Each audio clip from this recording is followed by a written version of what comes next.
Welcome back to Cabin View Firewood. So, as you can see, I am back to work on making this pad for the new shed.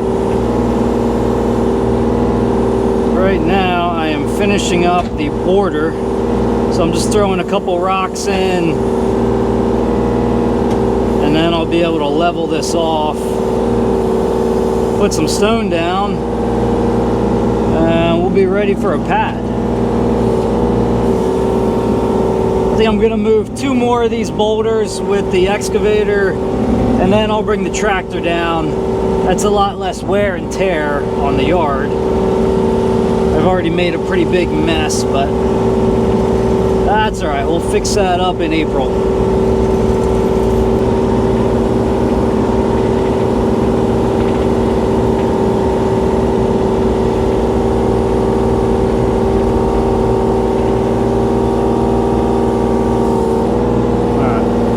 One I'm going to get with the excavator. The rest, they probably don't look that big on camera, but these things are really heavy. Mostly limestone, a couple pieces of sandstone. Even the small ones are extremely heavy, but they're going to be a lot easier to, I could slide a bunch in the bucket of the tractor, move maybe 5 or 6 at a time, and then we'll start piecing this wall together. Alright, just finishing up this edging here, and then I'm going to fill this up quite a bit. This is sloping down pretty good right into these rocks here. So we'll probably end up filling these rocks about, I don't know, probably a little over halfway. So everything underneath will be covered up. It'll still look really nice. We'll get this leveled out and then hopefully get a little stone on it before it rains tomorrow. Just kind of piecing this together a little bit at a time. Doesn't need to be perfect. You just want it to look somewhat decent.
Alright, I lost the audio for this last clip, so I have to voice over this. I apologize for that. Now, this is a couple days later. I didn't quite get everything done on day one. I got the stone pad in. I got it pretty leveled out.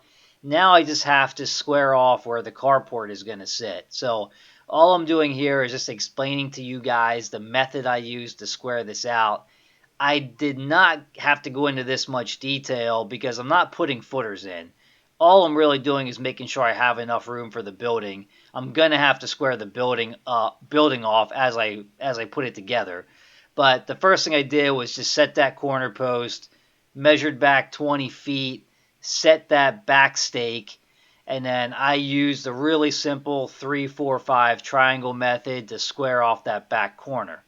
Once that back corner is squared off, you can measure back down 20 feet over 12, and you know where you're going to have to put that last stake in the ground, and then just measure your diagonals and make sure everything lines up. I ended up getting this right on the money, like down to 1/8 of an inch. So, like I said, really didn't have to go, to that extreme. I'm not putting footers in. I'm just making sure I have enough room to put the carport in and square it up. And I'll have to touch up the edges on this, which I'll do in a minute here. I need to put a little more stone in that back corner. That was a little bit low right there, but I put some string line up. I put some line levels on and did a couple measurements just to make sure that everything was nice and level all the way around the edge. So we'll speed up through this and then we'll get to the end of the video.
Alright, still no audio, but I want to give you guys a quick look at the carport that I'm going to put together.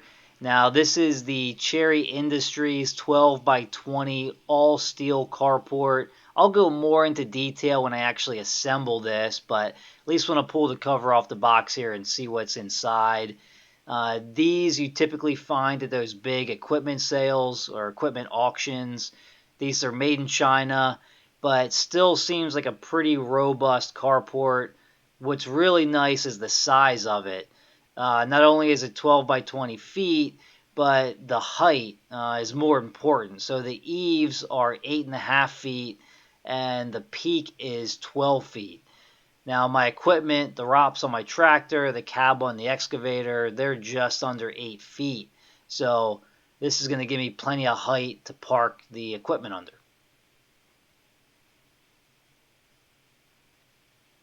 I'll hold this up, give you a quick look.